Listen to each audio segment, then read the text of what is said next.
오늘 예배를 드리면서 여러분에게 여러분 마음 안에 계신 예수 그리스도를 보는 눈이 분명하게 뜨여지게 되기를 축복합니다. 오늘 말씀에 주목할 부분은 사도 바울이 고난을 받는 것도 기쁘게 여긴다고 표현한 것입니다.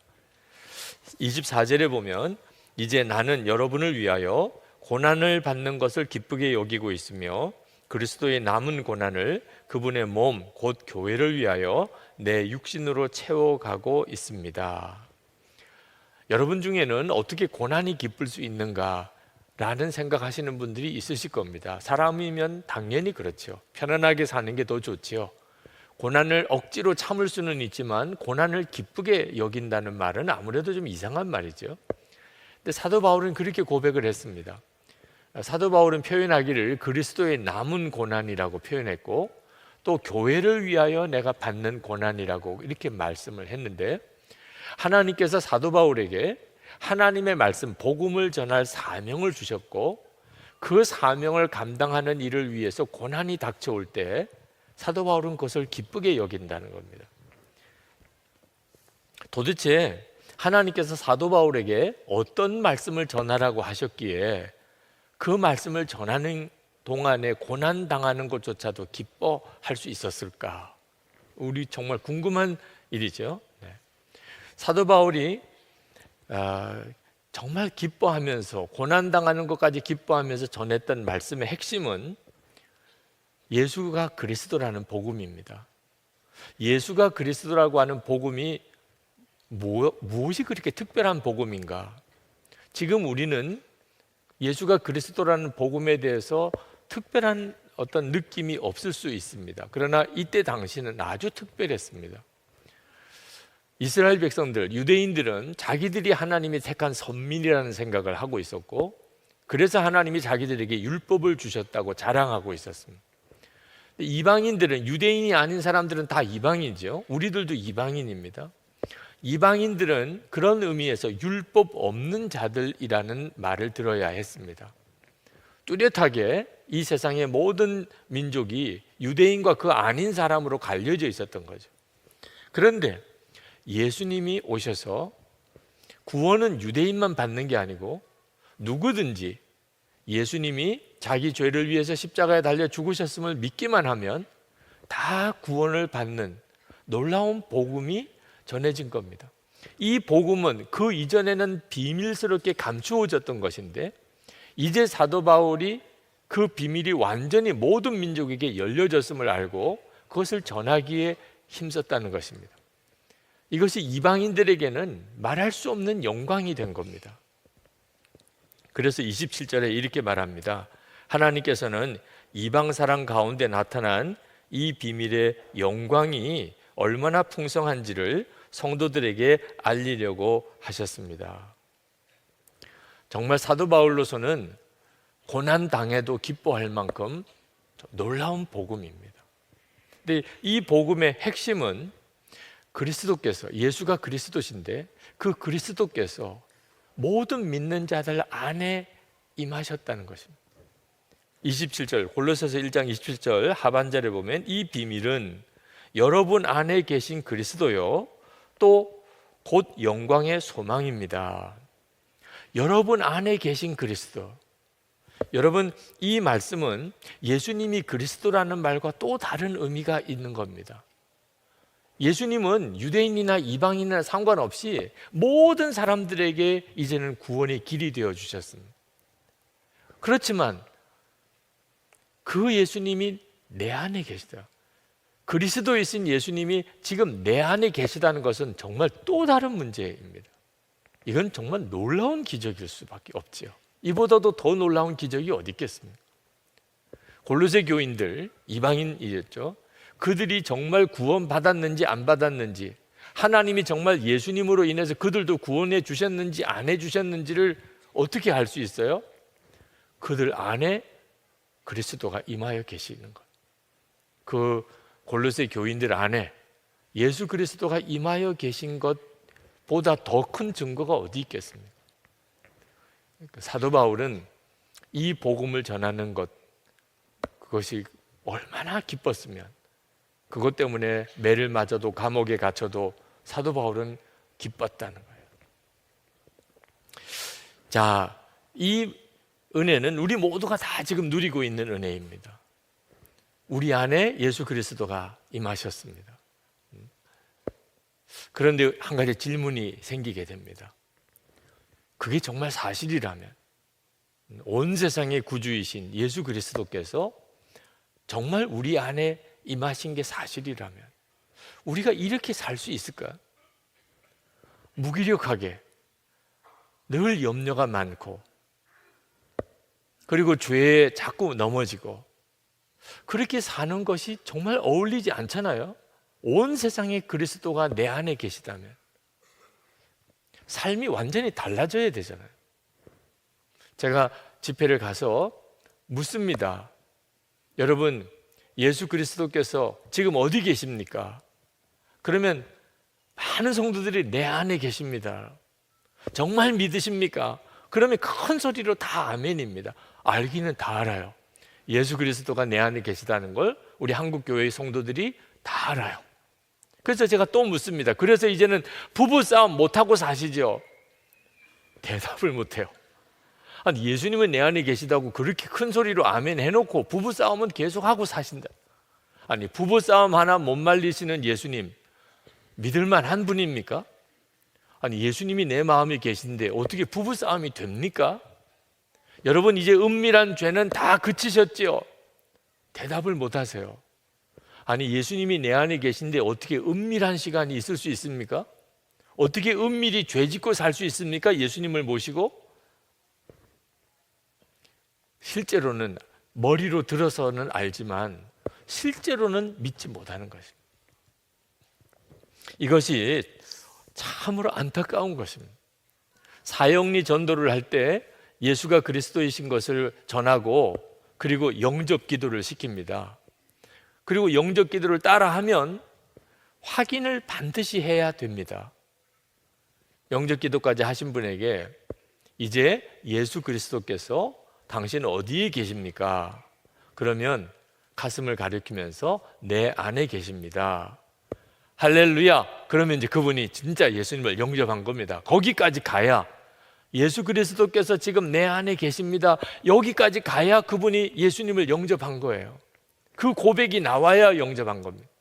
그런데 참 안타까운 것은 그렇게 고백하고 내 안에 계시다고 말해놓고도 실제로 전혀 주님과 상관없이 사는단, 너무나 많은 그리스도인들이 예수님이 내 안에 계시다고 알기만 하지 실제로는 예수님과 전혀 상관없이 사는 것이 우리의 문제입니다. 이게 가능할까요? 아니, 알기는 아는데 실제로 그렇게 살지 못하는 이유가 뭐지요? 하나님의 말씀에 제대로 반응하지 않고 있기 때문입니다. 여러분, 충격적인 말씀을 들으면 좀 충격 받아야 되잖아요. 놀랄 만한 말씀 들으면 좀 놀래줘야 되잖아요. 예수님이 얼마나 속이 터지셨으면 이런 말씀을 하셨겠습니까? 마태복음 11장 17절에 우리가 너희를 향하여 피리를 불어도 너희가 춤추지 않고 우리가 슬피 울어도 너희가 가슴을 치지 아니하였다. 아니, 피리를 불면 좀 따라 춤을 추고 정말 슬피 울면 같이 가슴을 치며 울어줘야 되잖아요. 주님이 반응이 없는 말씀을 듣지만, 충격적인 말씀, 놀라운 말씀을 듣고도 말씀에 반응을 하지 않는 당시 사람들을 보고 그렇게 안타까워하셨던 그대로 지금 우리가 그렇단 말입니다. 아니, 세상에 기적도 이런 기적이 어디 있겠습니까? 온 세상의 그리스도, 그분이 지금 내 안에 계시다, 내 안에 임하셨다. 그랬다면 그 놀라우신 복음에 반응을 해야 되는 거잖아요. 주님 정말 제 안에 계셨습니까? 제 안에 계십니까? 그렇게 반응해야 되잖아요. 오늘 여러분이 교회에 오셔서 여러 가지 많은 것들을 보고 느끼실 겁니다. 뭐 예배당이 크다든지 사람이 많이 모였다든지 어떻게 이렇게 이 교회는 주차장이 작으냐든지 뭐 오늘 나와서 하는 우리 찬양 팀들이 참 너무나 잘한다, 놀랍다, 충만하다, 또는 목사가 설교를 잘한다, 못한다, 뭐 지금 예배당 안에 난방이 뭐 따뜻하다, 춥다, 별의별 생각이 다 있을 수 있죠. 근데 한 가지를 놓치기 때문에 그런 생각들이 막 우리 속에 일어나는 거예요. 한 가지 진짜 중요한 걸 놓치고 있기 때문에. 우리 가운데 예수 그리스도께서 계세요. 약속하셨어요. 마태복음 18장 20절에 두세 사람이 내 이름으로 모인 곳에는 나도 그들 중에 있느니라. 지금 우리 중에 예수님이 계세요. 두세 사람입니까? 3,000명이 넘게 모였습니다. 그러나 우리가 눈에 보이지 않으시니까, 그 예수님을 주목하지 못하니까 예배당이 어떻고 목사가 어떻고 찬양팀이 어떻고 뭐 주차장이 어떻고 교회가 너무 멀고 이런 생각들이 자꾸 떠오르는 거예요. 만약에 우리가 예수님을 주목하며 바라보기 시작한다면, 여러분, 예배당이 무슨 상관이 있으며 목사가 무슨 상관이 있으며 하나님 거리가 무슨 상관이 있습니까? 아니, 예수님이 지금 우리와 함께 계신데 우리의 모든 관심은 예수님께 있지 않겠습니까? 우리가 어떤 예배를 드리든 어떤 기도에 가든 예수님의 이름으로 그 예배에 참여하면 항상 은혜를 받게 됩니다. 왜? 은혜는 설교하는 설교자가 주는 게 아니고 예수 그리스도께서 주시는 것입니다. 예수님의 이름으로 모였으니 찬양할 때부터 은혜고 성경만 읽어도 은혜지요. 예수님께서 이렇게 모인 우리 가운데 계신 것도 우리 예배의 모든 것을 바꾼다면 더 놀라운 것은 그 예수님이 내 안에 계시다. 이건 인생 뒤집어지는 이야기입니다. 예수님이 정말 내 안에 계시다. 예수님이 내 안에 계신 게 그게 진짜 사실이라면 뭐 우리 집이 이렇쿵 저렇쿵 내 직장이 이렇쿵 저렇쿵 그렇게 말할 게 없지요. 주님과 함께 아침에 눈을 뜨면 주님과 함께 하루를 시작하고 어디서 무엇을 하든지 어디로 가든지 항상 주님과 함께 내 안에 계시니까 그렇게 주님과 함께 동행하며 산다면 내 지금 사는 형편이 어떠한지가 무슨 상관이 있겠어? 아니, 온 세상에 그리스도가 지금 나와 함께 살고 있는데 내 삶의 형편과 환경은 정말 아무것도 문제가 되지 않지요. 항상 기뻐하라, 쉬지 말고 기도하라, 범사에 감사하라. 그게 불가능합니까? 예수님이 내 안에 계신데 믿음과 소망과 사랑 항상 있을 것인데 그 중에 제일은 사랑이라. 얼마든지 그렇게 되겠죠. 내 안에 계신 그 주님을 내가 알면 믿음과 소망, 사랑 외에는 우리 속에 뭐가 있겠어요? 그리고 사랑뿐이죠. 사랑이 제일이죠. 어떤 분이 저에게 메일을 보내셨어요. 목사님, 진짜 예수님 바라보면 죄를 이길 수 있겠습니까? 여러분이 대답하세요. 여러분이. 정말 우리가 예수님을 바라보면 죄를 이길 수 있겠습니까? 당연하죠. 예수님이 나와 함께 계신, 내 안에 계신 주님을 바라보면서 죄 지을 사람이 누가 있습니까? 주님이 바라보아지지 않고 내 안에 계신 게 믿어지지 않으니까 그 죄가 내가 도무지 이길 수 없는 유혹이 되는 거죠. 지금 우리에게 정말 중요한 게 뭘까요? 내 안에 계신 예수 그리스도, 정말 그게 사실인가? 정말 예수님이 내 안에 계시다는 말이 정말인가? 저는 예수님이 제 안에 계시다는 설교를 고등학교 2학년 때 처음 들었습니다. 그리고 얼마나 두려웠는지 모릅니다. 저에게는 은혜가 아니었어요. 두려움이었습니다. 고린도후서 13장 5절에 너희는 믿음 안에 있는가? 너희 자신을 시험하고 너희 자신을 확증하라. 예수 그리스도께서 너희 안에 계신 줄을 너희가 스스로 알지 못하느냐? 그렇지 않으면 너희는 버림받은 자니라. 예수 그리스도가 내 안에 계신 것을 스스로 알지 못하면 너는 버림받은 자니라. 예수님이 제 안에 계신 것을 저는 몰랐어요. 예수님이 내 안에 계신 걸 몰랐다는 말은 안 계시다는 말과도 같잖아요. 저는 교회 다니면 예수 믿는 줄 알았어요. 목사 아들이니까 당연히 예수 믿는 사람인 줄 알았어요. 그런데 성경을 보니까 예수 그리스도께서 너희 안에 계신 것을 알지 못하느냐? 예수님이 진짜 내 안에 계시다는 말이야? 아니, 그런데 왜 나는 모르겠지? 이건 저에게 있어서는요, 정말 두려운 일이었어요. 그러면 나는 예수 믿는 사람이 아니라는 말이잖아. 그 말을 상담을 못 하겠어요. 교인들이 알면 어떻게 해요? 교인들이 아버지 쫓겨나는 거죠. 목사인 아버지가 그 목사 아들이 예수 안 믿는 데더라 쫓겨날 일이에요. 누가 알까봐 두려워요. 그래서 제가 선택할 수 있었던 것은 믿는 척하는 것밖에 없었어요. 믿는 척하는. 너무 두려웠어. 이 말씀이 은혜가 아니고 두려움이었어요. 여러분 그 심정을 이해할 수 있으시겠어요? 예수님이 내 안에 계신데 난 믿어지지는 않아. 저는 그렇게 넘길 수가 없더라고요. 이건 저에게 있어서는 심각한 문제예요. 내가 진짜 예수 믿는 사람이냐 아니냐. 내가 목사가 돼야 될 사람이라는데 이러고도 내가 신학교 가도 되냐. 그런데 감사한 것은 제가 그때 그 말씀을 그냥 귓전으로 스치듯이 지나버리지 않고 제가 두려움으로 받았어요.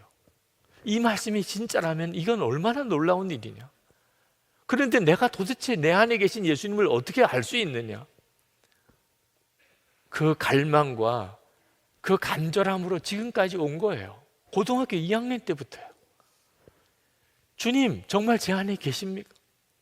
계시면 저도 주님을 알게 해주세요. 정말 제 안에 계신 게 맞다면 그러면 나도 주님을 알아야 이게 맞는 거 아니겠습니까? 주님은 그런 제 갈망에 너무나도 놀랍게 응답하셨어요. 왜? 주님이 그걸 더 원하시고 계십니다.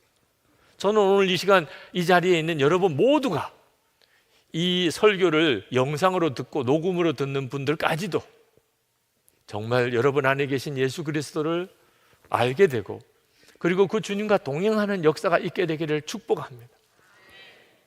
여러분이 진짜 말씀에 제대로만 반응하면 놀랄 말씀이면 좀 놀라게, 충격이면 좀 충격으로 다가가는, 두려움으로 다가오면 두려워하면서 하나님께 나아갈 수 있으면 반드시 말씀의 역사를 여러분이 다 경험하게 됩니다. 사도 바울은 고난 받는 것도 기쁘다 그렇게 표현했는데 이유는 자기 안에 예수 그리스도가 계신 것 때문이었어요. 예수님이 내 안에 계시니 그 예수님 내 안에 계시는 이 복음을 전하는 일을 위하여 고난 당한다 할지라도 나는 기쁘다. 왜? 전해지는 복음이 너무 엄청난 것입니다. 28절에 우리는 이 그리스도를 전합니다. 이건 사도 바울이 가지고 있는 정말 뜨거운 확신이고 기쁨이고 감격이었어요. 그리고 누구든지 자기 안에 예수 그리스도가 계신 것을 진짜 알게 되면 그 사람은 온전한 사람이 돼요. 정말 완전히 변화된 사람이 된다고 확신했어요. 28절 하반절에 우리는 모든 사람을 그리스도 안에서 온전한 사람으로 세우기 위하여 모든 사람에게 권하며 지혜를 다하여 모든 사람을 가르칩니다. 여러분, 사도 바울이 고난도 기쁘게 그렇게 여긴다고 한 말이 이제는 이해가 좀 되십니까? 그렇게 되기를 축복합니다. 그리고 여러분도 나도 내 안에 주님이 계신 것이 정말 믿어지면 나도 그렇게 살 수 있겠다. 여러분 그것도 깨닫게 되기를 원합니다. 빌립보서 1장 21절에 이는 내게 사는 것이 그리스도니 죽는 것도 유익함이라. 이제 사도 바울에게는 살고 죽는 게 더 이상 중요한 문제도 아니게 됐어요. 예수 그리스도가 내 안에 계신 것을 알고 나니까. 29절에 보면 이 일을 위하여 나도 내 속에서 능력으로 작용하는 그분의 활력을 따라 수고하며 애쓰고 있습니다. 사도 바울이 그냥 전도하러 다닌 게 아니고 사도 바울 안에 계신 주님이 능력으로 역사하심을 따라서 그가 전도했다는 거예요. 예수 그리스도, 내 안에 계신 주님, 그것이 사도 바울을 사도 바울 되게 한 겁니다. 여러분 오늘 우리에게 은혜가 더 필요한 게 아닙니다. 이미 받은 은혜가 너무 엄청나요. 무슨 은혜를 더 받을 게 없어요. 예수 그리스도께서 내 안에 오셨으니 뭘 더 원하겠습니까? 우리에게 필요한 것은 그 예수님을 분명히 바라보는 눈이 뜨이는 거예요. YM의 유명한 예언사역자인 진 다니엘 여사가 신학교 다닐 때 너무 이것저것 사역이 많아서 그만 탈진해서 쓰러진 적이 있습니다. 병원에 입원을 해 있는데 마음에 낙심이 됐어요. 하나님이 나를 버리셨나? 왜 내가 이렇게 병원에 입원해야 하는가? 해야 될 일이 너무나 많은데 그렇게 마음이 낙심되어 있는데 어느 자매가 찾아왔습니다. 모르는 자매예요. 진 다니엘이냐고 찾아와서는 기도하는데 하나님이 너에게 가서 이 말을 전해주래. 그러면서 골로새서 1장 27절 말씀을 읽어주었습니다. 이 비밀은 너희 안에 계신 그리스도시니 곧 영광의 소망이니라. 그러면서 진 다니엘의 손을 잡으면서 내 안에 계신 그리스도시래. 그 말을 전해주래. 그러고는 돌아갔어요. 진 다니엘로서는 정말 충격이에요. 조금 전까지 하나님 어디 계십니까? 왜 나를 버리셨습니까? 이러고 있었는데 내 안에 계신 그리스도시래. 그러고 갔으니 내 안에 계시단 말이에요. 그래서 그는 병상에서 조용히 주님을 부릅니다. 주님, 내 안에 계시다니까. 그때 주님이 진 다니엘에게 말씀하세요. 내가 너와 함께 있다. 아니 그렇다면 왜 내가 이렇게 병원에 입원해서 아무것도 못하고 꼼짝없이 누워 있어야 됩니까? 할 일이 얼마나 많은데. 주님이 말씀하셨어요. 너는 나를 위해 많은 일을 하고 싶어 하지만 내가 원하는 것은 너 자신이야. 나는 너를 위해서 나를 주었어. 그러니 너는 너를 나에게 주면 충분한 거야. 내가 많은 일을 하려고 하지만 그건 다 내가 하는 거야. 너가 하지 못해도 걱정 안 해도 돼. 너는 내가 할 수 있는 것만 하면 충분해. 진 다니엘로서는 자기가 할 수 있는 게 아무것도 없는데 아니 내가 할 수 있는 것으로만 충분하다니. 그때 생각이 났어요. 내가 할 수 있는 게 있구나. 병원에 입원해서 꼼짝없이 누워있지만 할 수 있는 게 있구나. 그게 하나님을 경배하는 것. 찬송하는 것은 얼마든지 할 수 있지. 그래서 그가 찬송을 부르기 시작합니다. 그때 그가 깨달은 것을 이렇게 썼습니다. 몸은 비록 쇠약해져 있었지만 나는 예수님을 경배하였다. 그렇게 했을 때 나는 더 이상 의롭지도 또한 공허하지도 않음을 깨달았다. 며칠 동안 나는 주님의 임재하심과 영광이 내 위로 흘러넘치는 것을 느꼈다. 마치 먼 곳에 떠났다가 다시 돌아온 좋은 느낌이었다. 나는 격려를 받고 용납받았으며 사랑받았다. 그분은 내 영을 소생시키시고 내 구원의 기쁨을 새롭게 하셨다. 진 다니엘이 내 안에 계신 주님을 깨닫고 난 다음에 완전히 그 사역의 차원이 달라져 버렸어요. 하나님이 그를 정말 놀랍게 쓰신 거죠. 여러분, 하나님께서 저와 여러분에게 선물을 주시고 싶을 때 최고의 선물을 뭘 주시고 싶으실까요? 돈일까요? 성공일까요? 건강일까요? 하나님이 도대체 무슨 선물을 주고 싶으실까? 최고의 선물은 하나님 자신을 주시는 겁니다. 그리고 그렇게 하셨어요. 우리 안에 오셨어요. 그 주님 안에 모든 것이 있잖아요. 모든 기적이 주님께 있잖아요. 그런 은혜를 받았습니다. 문제는 우리가 그것을 정말 믿을 거냐 안 믿을 거냐 하는 거예요. 여러분, 아직도 나는 죽고 예수로 사는 믿음이 힘들다고 느끼십니까?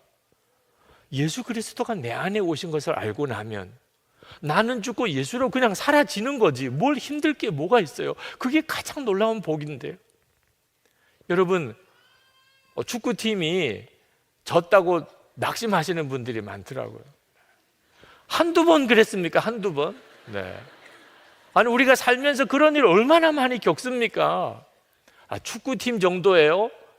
사업이 망해가지고 마음의 좌절 오는 경우도 얼마나 많습니까? 믿었던 사람한테 배신당하는 일이 한두 번입니까? 아니, 정말 나는 그럴 일이 없을 거야. 건강 자신했던 사람이 병으로 쓰러지는 일도 많잖아요. 그게 인생이잖아요. 우리가 사는 동안에 기대도 가지고 꿈도 가지고 재산, 돈, 그리고 시간 다 투자했는데 결국 남은 것은 좌절이고 실패고 배신이고 그게 인생이잖아요. 여러분, 이렇게 결국은 좌절로 실패로 끝날 것을 위해서 평생을 사시겠습니까? 언제까지 그렇게 사시겠습니까? 진짜 확실한 거, 영원히 변하지 않는 거, 점점 더 충만해지는 것이 있잖아요. 예수 그리스도, 주님을 바라보고 주님과 동행하고 사는 것입니다. 그래서 우리 안에 오신 거라니까. 예수님께서 정말 내 안에 계신다면 왜 나는 주님을 보지 못하나요? 그런 질문 하시는 분이 있더라고요. 우리가 감당을 할 수가 없으니까 성령께서 우리가 감당할 수 있을 만큼씩 우리에게 주님을 아는 눈을 열어주시는 거예요. 다니엘서 10장에 보면 다니엘이 21일 금식기도 하고, 그리고 천사, 응답을 가져온 천사를 만나는 장면이 나옵니다. 그때 다니엘이 거의 죽는 것 같았어요. 그 천사의 영광을 보는 것만 감당을 못해서 완전히 땅에 쓰러져서 거의 죽은 것 같이 되었습니다. 그때 그 장면을 이렇게 성경은 기록하고 있습니다. 다니엘서 10장 8절 9절입니다. 내 몸에 힘이 빠졌고 나의 아름다운 빛이 변하여 썩은 듯 하였고 나의 힘이 다 없어졌으나 내가 그의 음성을 들었는데 그의 음성을 들을 때에 내가 얼굴을 땅에 대고 깊이 잠들었느니라. 천사의 영광을 보고도 이 정도라면 우리가 주님의 영광을 어떻게 다 볼 수 있겠어요? 감당을 못하는 것입니다. 그러나 분명해요. 이 다니엘이 보았던 것 같은 이런 엄청난 영광을 못 보더라도 우리 안에 계신 주님은 정말 우리 안에 계시고 역사하시는 것을 우리가 알게 해주세요. 여러분, 오늘 교회에 어떻게 오셨나요? 주님이 인도하셨다니까요. 주님이 오늘 교회에 오도록 인도하신 거예요. 요한복음 6장 44절에 나를 보내신 아버지께서 이끌지 아니하시면 아무도 내게 올 수 없으니 오는 그를 내가 마지막 날에 다시 살리리라. 여러분, 오늘 교회에 오실 때 그때 그 주님의 인도하심, 그 감각을 놓치시면 안 돼요. 여러분, 교회에 오는 것에만 주님의 인도를 받으실 겁니까? 부부 생활에, 자녀들을 가르칠 때, 여러분의 모든 일상생활 속에, 직장 일에 주님은 정확하게 여러분을 이끌고 계세요. 이미 우리 안에 오셨고 역사하고 계시다니까. 점점 더 커지게 됩니다. 아주 좀 비판적이시고 또 굉장히 논리적인 어느 남자 집사님 한 분이 저에게 메일을 보내셨어요. 제가 우리 교회에 와서 받은 은혜는 참 놀랍습니다. 내적인 치유도 받았고 건강도 회복되었고 건강한 둘째 아이도 얻었고 직업상의 여러 고민도 해결받았고 아내와의 신뢰도 더 깊어졌습니다. 개인적인 신앙에 있어서도 더 하나님과 친밀해졌습니다. 요즘은 로렌스 형제가 쓴 하나님의 임재 연습 같은 아주 개인적인 신앙 고백의 책들이 눈에 들어옵니다. 예전에는 그런 책들이 참 답답했습니다. 그런데 요즘은 하나님과 친밀하게 만난 경험을 기록한 책들이 눈에 선명하게 들어오고 재미가 있습니다. 놀랄만한 변화입니다. 예수님을 인격적으로 알게 되면 사람 변합니다. 좋은 것도 달라지고 바라는 것도 달라지고 주님과 교제가 깊어지면 그러면 가정, 일터, 모든 삶이 다 변하기 시작합니다. 여러분 중에는 아직도 나는 은밀한 죄를 다 버리지 못하고 있습니다. 좋아요. 지금 현재 그런 상태라면 좋아요. 죄는 억지로 이길 수 있는 게 아니에요. 한 가지만 하세요. 한 가지만. 그래도 예수님은 지금 내 안에 계시다. 그 생각 하나 분명히 기억하고 사세요. 그러면 주님이 그 죄 다 버리게 해주십니다. 싫어지면 끝난 거예요. 죄 짓기 싫어지면 더 하라고 해도 안 합니다. 여러분, 나는 항상 기뻐할 수가 없어요. 좋아요. 지금 그렇다면 그 상태대로 좋아요. 한 가지만 기억하세요. 예수님은 내 안에 계시다. 지금도 내 안에 계시다. 그 예수님만 바라보고 살아보세요. 그러면 주님이 기쁨의 역사를 일으키세요. 속에서부터 기쁨이 일어나는데 어떻게 해요? 우리가 할 일은 하나예요. 주님을 바라보는 거예요. 주님, 정말 내 안에 계십니까? 나도 주님을 알고 싶습니다. 내가 주님과 온전히 동행하는 그런 삶을, 그 삶을 온전히 살고 싶습니다. 여러분들이 정말 그렇게 기도하고 나가보세요. 주님의 역사를 다 경험하시게 되실 겁니다. 오늘 이 시간 우리가 함께 기도했으면 좋겠는데, 여러분 중에 그렇습니다. 제 안에 예수님이 정말 계시다면 나도 주님을 정말 만나고 싶고 그렇게 주님과 함께 그렇게 살고 싶습니다. 그게 내게 있어서는 정말 간절한 소원이 되었습니다. 그러신 분이 있다면, 정말 간절한 소원이고 여러분의 갈망이시라면 여러분 일어나서 기도합시다. 그분들은 일어나서 기도하세요. 우리 주님, 정말 제 안에 계시다면 저를 만나 주십시오. 그리고 내 안에 계신 그리스도와 함께 동행하며 살게 해 주옵소서. 우리 다 같이 기도하겠습니다. 행복한 설 명절 보내시기를 바랍니다. 설 명절을 맞아서 좀 다짐할 게 있습니다. 설 명절에 예수를 잘 믿자, 꼭 다짐하셨으면 좋겠습니다. 왜냐하면 이런 명절이 예수 잘 믿기 어려운 때입니다. 여러 가지 모양으로. 그래서 항상 여러분의 마음에 명절 때 내가 예수님을 잘 믿자, 그런 다짐을 꼭 하시기 바랍니다. 저희 교회 부목사님이 서울에 어느 큰 교회 담임 목사님으로 청빙받아 가셔서 취임 예배 드릴 때 저에게 축사를 해달라고 부탁을 하셔서 기도하면서 하나님이 주신 마음이 예수님을 잘 믿으시라는 것이었습니다. 서울의 큰 교회 담임 목사님에게 예수를 잘 믿으라고 말하는 게 좀 어폐가 있는 것 같지만, 큰 교회 담임 목사 자리가 예수 잘 믿기 어려운 자리라고 깨달아졌기 때문입니다. 여러분, 예수 믿는 것은 공격을 받습니다. 마귀가 아주 집요하게 우리가 예수를 잘 믿지 못하게 그렇게 우리를 공격합니다. 북한은 그 핍박이 세계에서 제일 박해지수가 높은 나라이죠. 요즘엔 이웃 중국도 예수 믿는 교회 성도들, 선교사님들을 굉장히 핍박하는 나라가 되었습니다. 일본은 노골적으로 핍박은 안 하지만 사회적으로, 영적으로 대단히 예수 믿기 어려운 나라입니다. 자, 그런 나라는 예수를 믿는 것 자체가 예수를 잘 믿는 겁니다. 예수를 잘 안 믿을 거면 아예 예수를 믿지도 못하는 거니까요. 우리나라는 상대적으로 예수 믿는 것이 자유롭습니다. 그런 점에 있어서는 감사한데, 한편으로는 예수를 믿는 것이 예수를 잘 믿는 것이 아닌 그런 어려움이 있습니다. 예수를 믿는다고는 하지만 예수를 잘 믿지 않아도 그냥 예수 믿는다고 할 수 있는 세상, 우리가 정말 정신 똑바로 차려야 합니다. 그냥 교회 다니는 것을 예수 믿는 것이라고 생각하면 안 됩니다. 예수를 정말 잘 믿어야 할 때입니다. 오늘 본문 골로새서는 사도 바울이 참 안타까운 마음으로 이 편지를 쓰고 있다고 그렇게 본인이 고백했습니다. 1절에 보면 사도 바울이 내가 얼마나 애쓰고 있는지 여러분이 알기를 바랍니다. 사도 바울이 이처럼 아주 간절한 마음으로 이 편지를 쓰는 이유는 골로새 교인들이 예수를 잘 믿게 되기를 바라기 때문입니다.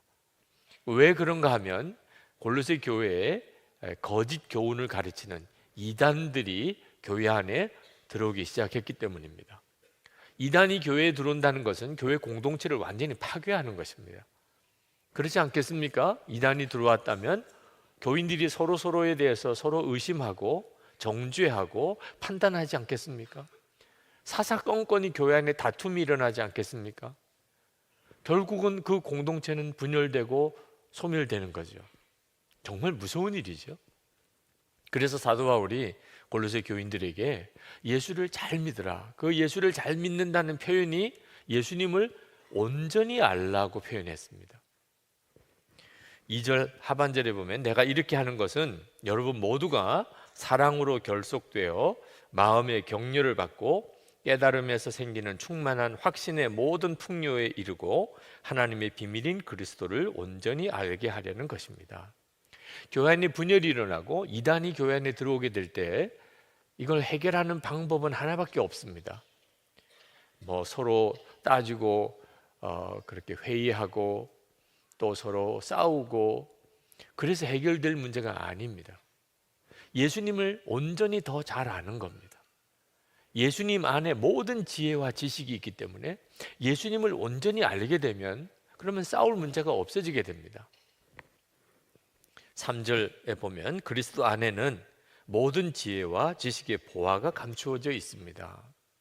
여러분의 가정이나 또는 교회에 어떤 분열이 있고 다툼이 생기면 항상 정답을 어디서 찾아야 되는지를 정확히 알아야 합니다. 예수님을 온전히 알게 될 때 문제는 해결된다는 겁니다. 서로 사랑하게 되고, 그리고 서로 확신 안에 거하게 되고, 은혜가 넘치는 공동체가 되는 겁니다. 자, 그러면 어떻게 예수님에 대하여 온전히 알 수 있을까요?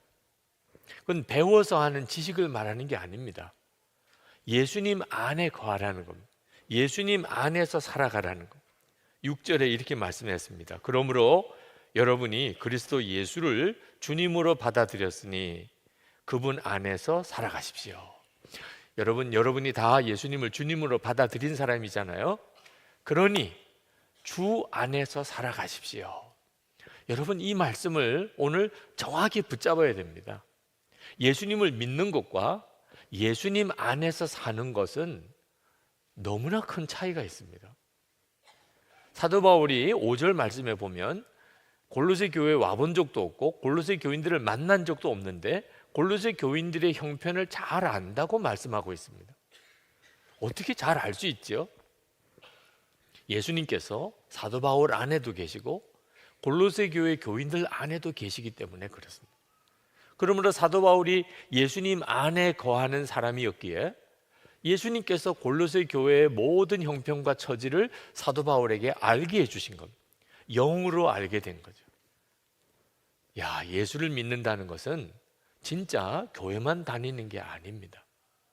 예수님께서 우리 안에 계시고 내 안에도 계시고 우리 교회 안에 계시고, 그래서 우리는 정말 놀라운 성령의 역사를 경험하며 살게 되는 겁니다. 그래서 예수를 잘 믿으면, 정말 온전히 주님을 알게 되면, 그러면 감격이 있고 감동이 있게 됩니다. 탕자의 이야기에 보면 두 아들이 나옵니다. 한 아들은 아주 방탕했던 둘째 아들이고, 또 한 아들은 아버지 집에서 아버지를 잘 섬겼던 큰 아들입니다. 그런데 성경을 가만히 읽어보면 그 방탕했던 타락했던 둘째 아들은 아버지가 가슴 뜨겁게 안아주어서 회복시키십니다. 그런데 아버지 집에서 말 잘 듣는 것 같은 첫째 아들은 끝까지 아버지가 그 아들을 품어내지를 못합니다. 이유가 뭘까요? 아버지 집에는 있었지만 아버지 안에 거하지는 않았기 때문에, 아버지의 마음을 도무지 이 큰아들은 전혀 알지 못했던 겁니다. 저는 어려서부터 교회에서 자랐기에 주일 예배 빼먹은 적이 없습니다. 그래서 상도 많이 받았습니다. 근데 저는 어릴 때부터 예배 드릴 때 찬송이 너무 기쁘고 춤을 출 만큼 감격스럽고 이런 경험을 예배 때 전혀 경험을 못했습니다. 제 어린 시절에 예배 잘 드리는 기준은 떠들지 마였습니다. 저는 안 떠드는 데 있어서는 얼마든지 잘할 자신이 있었습니다. 예배 시간에 옆 사람하고 이야기 안 하고 떠들지 않고 예배 시간 늦지 않고, 그리고 꼿꼿하게 자세를 바로 하고 예배 드림으로 인하여 상 많이 받았습니다. 예배 잘 드린다고. 그런데 나중에 깨닫게 된 것은 하나님이 정말 기뻐하시는 예배는 그렇게 떠들지 않고 가만히 앉아 있는 게 아니었습니다. 지금 아마 깨달아지는 것이, 하나님께서 그때 저에게 무슨 말씀을 하셨을 때 내가 알아들었다면 이랬을 것 같습니다. 너는 왜 내 앞에만 오면 그렇게 환한 얼굴이냐? 정말 아무 표정도 없고 아무 감동도 없이 예배 시간에 그냥 꼿꼿하게 앉아서 끝날 때까지 예배 잘 드렸으니까. 저는 제일 은혜 받은 시간이 끝나는 시간, 예배 끝나는 시간이 제일 은혜가 되더라고요. 여러분, 사춘기 때 아이들 표정 대략 짐작이 가시죠? 네, 아무 낙도 없고 아무 관심도 없고, 그죠? 그냥 정말 짜증충만 하고 그런 표정으로 예배 시간에는 앉아 있으면 그냥 예배 잘 드렸다고 하던 그 시절을, 뭐가 문제였을까?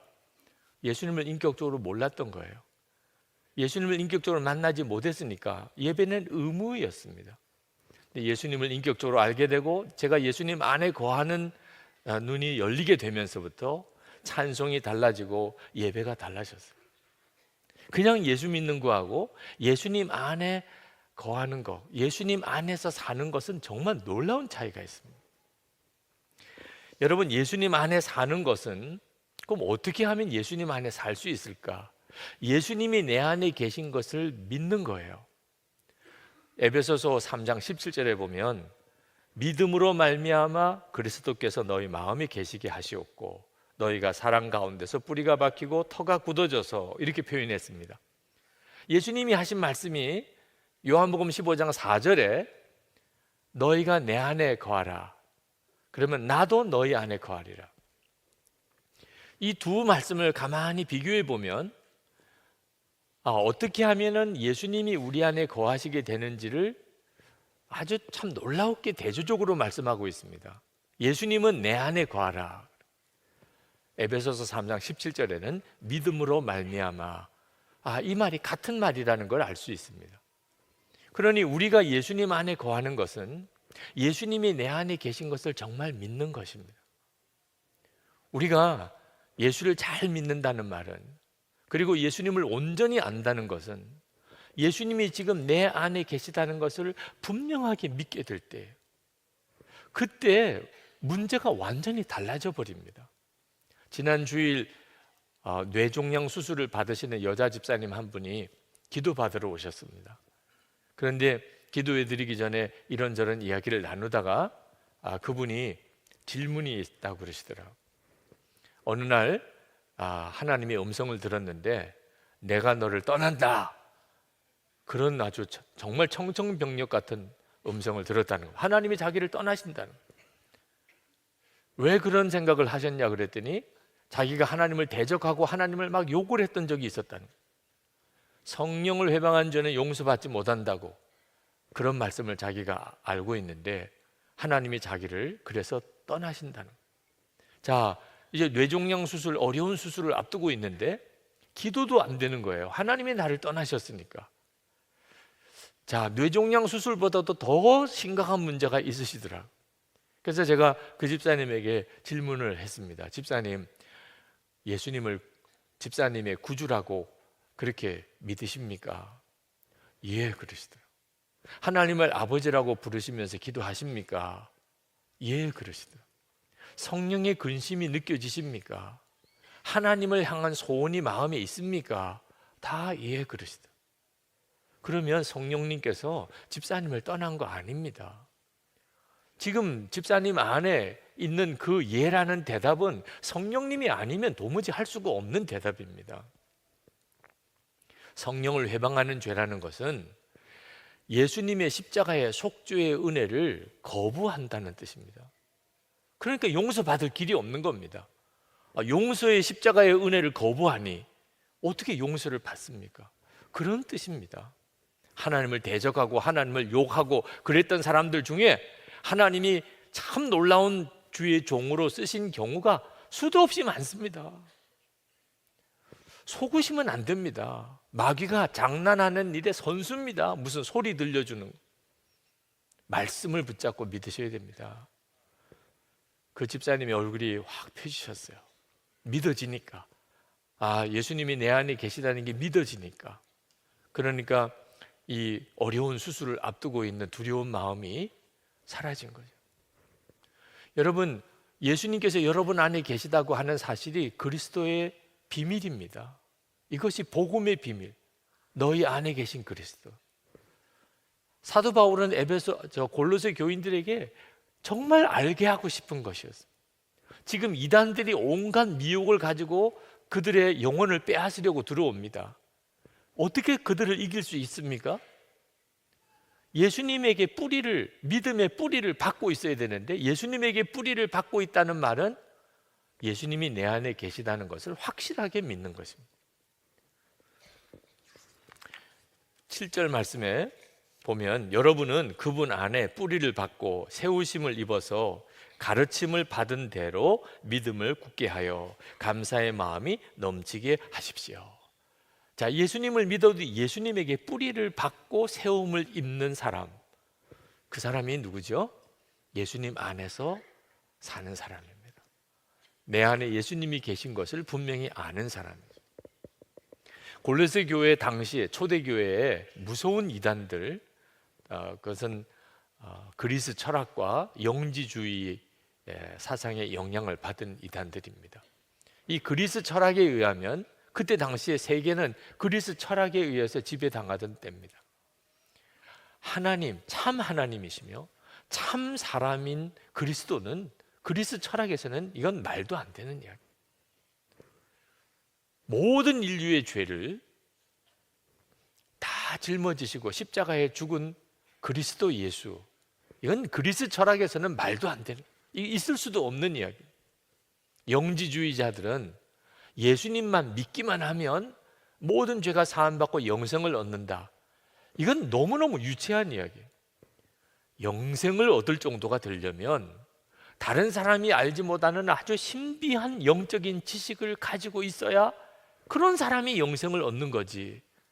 누구나 다 예수 믿기만 하면 다 영생을 얻는다고? 영지주의자들은 이 십자가의 복음을 아주 폄하했습니다.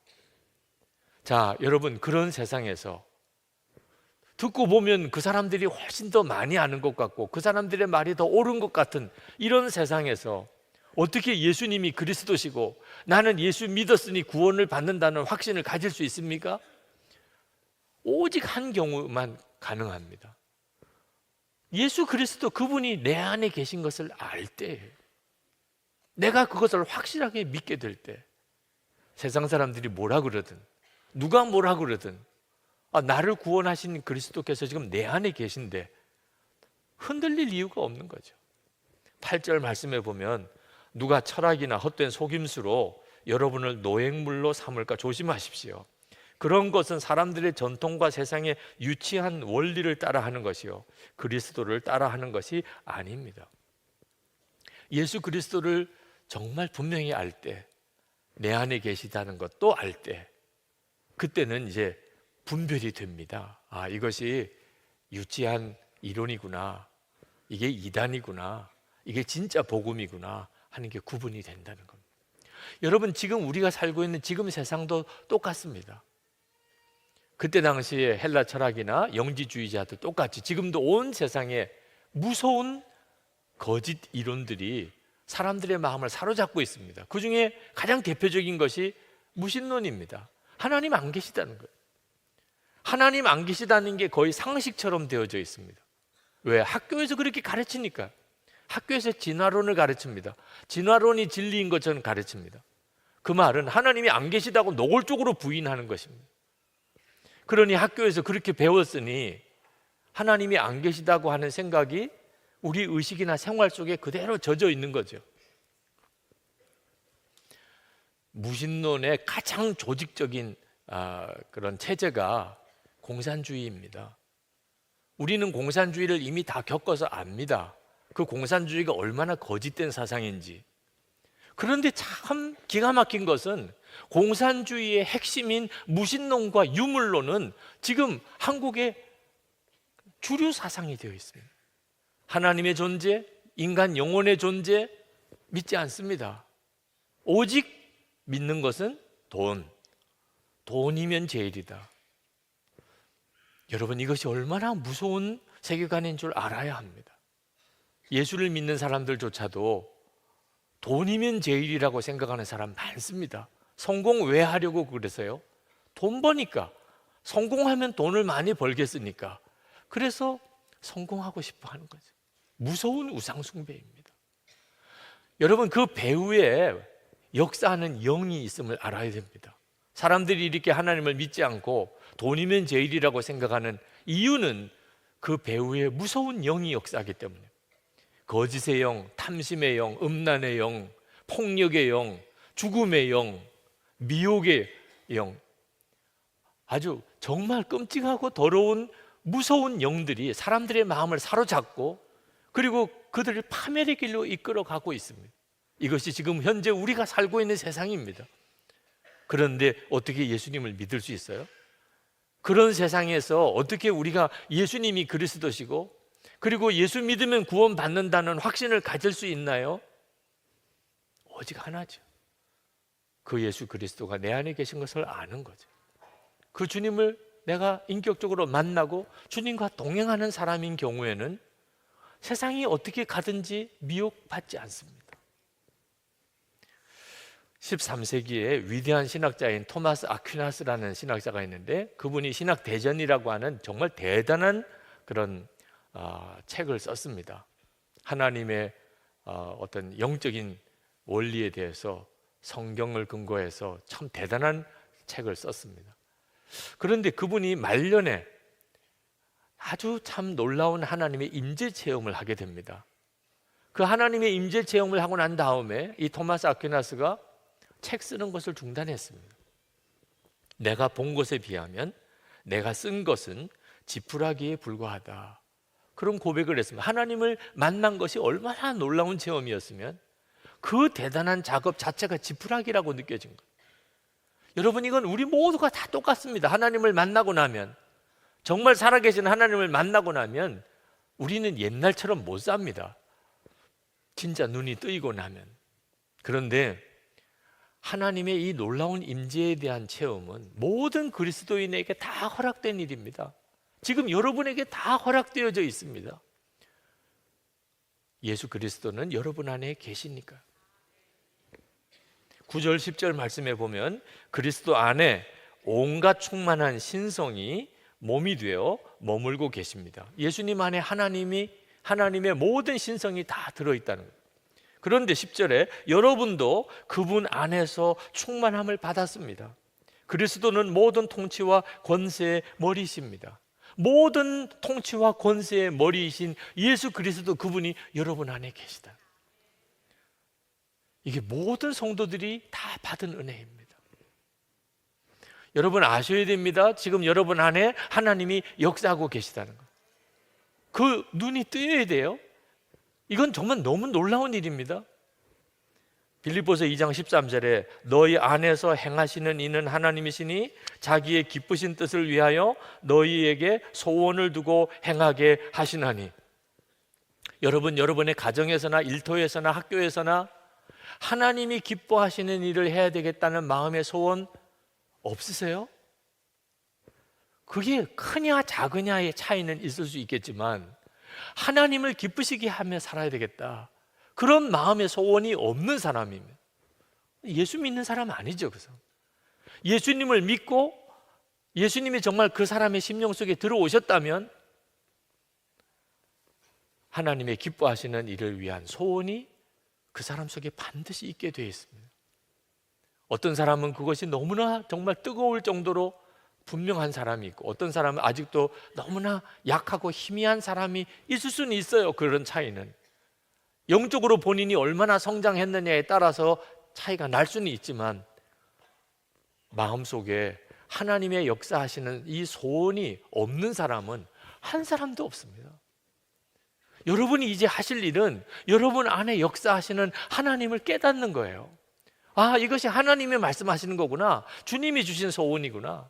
그리고 어떻든지 그 말씀에 순종하려고 애를 쓰셔야 됩니다.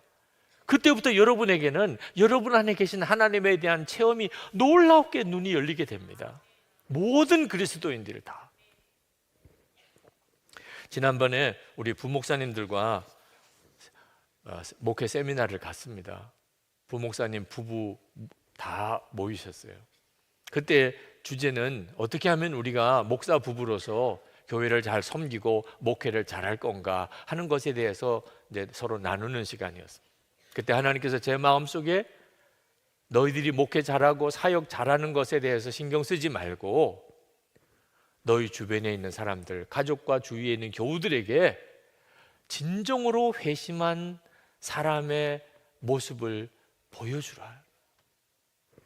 진정 회심한 사람과 함께 사는 기쁨을 너희 가족들과 너희 교우들이 누리게 해주라. 그런 마음을 주셨어요. 저는 제 마음속에 이루어질 수 없을 것 같은 소원이 하나 있습니다. 그것은 이용도 목사님 또는 주기철 목사님, 손양원 목사님 또는 대천덕 신부님, 정말 하나님 앞에 신실하셨던 종들, 순교의 삶을 살았던 분들, 그런 분들과 생전에 한번 만나 뵐 수 있었으면 얼마나 좋았을까. 그분들에 대해서 책으로 보고 말로 전해 듣는 게 아니고 실제로 그분들의 사는 모습을 함께 볼 수 있었다면, 그분이 기도하는 모습을 보고 그분이 성경을 보는 모습을 보고 그분이 다른 사람과 대화하는 모습을 볼 수 있었다면, 아, 저렇게 사는 거구나, 예수님을 잘 믿는 사람은 저렇게 사는 거구나 하는 걸 알 수 있었을 텐데, 그런 소원이, 갈망이 있는데 이루어질 수는 없겠지요. 천국에 가서 뵙겠지요. 그런데 주님은 말씀하시기를 너희들이 그렇게 하라는 거예요. 너희들이 그렇게. 너희 주변에 있는 사람들에게 진짜 예수 잘 믿는 사람이 있더라. 정말 진짜 회심한 사람이 있더라. 예수 믿는 사람은 이렇게 사는 게 맞아. 예수 믿는 사람은 정말 이렇게 살더라. 이렇게 말해줄 수 있도록, 주변에 있는 사람들이 그렇게 말해줄 수 있도록 너희들이 그런 사람이 되라. 그 말씀을 들을 때 맞아요, 그런 생각도 들면서도 또 한편으로는 우리가 어떻게 그렇게 살 수 있을까, 그런 생각도 들더라고요. 주님께 주님, 우리가 진짜 그렇게 살 수 있을까요? 라고 질문했을 때 주님이 말씀하셨어요. 그렇게 살게 하는 이는 나다. 너희들이 진짜 갈망한다면 그렇게 살게 할 이는 바로 나다. 너는 걱정하지 말고 정말 내 안에 살기만 해. 나만 바라보고 살기만 하라. 마음으로부터 정말 아멘이 나오더라고요. 주님 그렇습니다. 여러분, 이번 명절에 여러분이 일가 친척들을 만날 때 여러분 무슨 선물 사서 갈 생각 아마 하실 겁니다. 정말 여건이 되시면 좋은 선물들을 사서 일가 친척들에게 나누는 것은 좋겠지요. 근데 여러분이 해줄 수 있는 진짜 축복은 예수 잘 믿는 사람의 모습을 보여주는 것입니다. 아, 예수 믿는 사람은 저런 모습이구나. 저 사람을 보면 예수님 보는 것 같다. 예수님 안에서 사는 모습을 보여주는 거예요. 이건 황홀한 일입니다.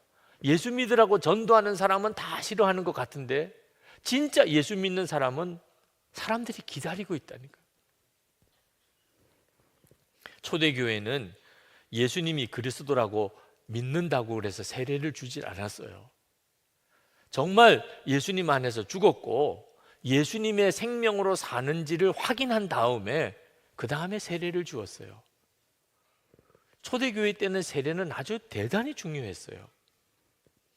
12절 말씀에 여러분은 세례로 그리스도와 함께 묻혔고 또한 그분을 죽은 사람들 가운데서 살리신 하나님의 능력을 믿는 믿음으로 그리스도 안에서 그리스도와 함께 살아났습니다. 세례를 받았다는 말은 이제는 예수님과 함께 죽고 부활의 능력으로 다시 살아서 예수님 안에서 예수님과 함께 사는 사람이라는 거예요. 그런데 세월이 지나면서 세례 기준이 많이 약화됐습니다. 이제는 예수님을 그리스도라고 믿고 고백만 하면 세례를 주는 시절이 됐어요. 이제는 나는 죽고 예수로 사는지 확인하는 과정이 없어졌어요. 세례 받기는 쉬워졌는데 교회는 문제가 생겼습니다. 예수님의 몸이라고 하는 교회가 타락하는 일이 생기고 하나님의 거룩한 자녀라고 하는 성도가 삶이 무너지는 일들이 막 벌어지기 시작한 겁니다. 예수 믿는 것에 대한 기준을 약화시켜버려요. 그러니 여러분, 그냥 예수 믿는 게 아니고 예수를 잘 믿어야 한다는 겁니다. 중국 교회가 지금 많이 어려운데 중국 교회 지도자들을 만나보면 한결같이 그런 이야기를 하세요. 지금 우리 중국 교회는 아주 축복받는 기간입니다. 어떻게 그렇게 생각하십니까?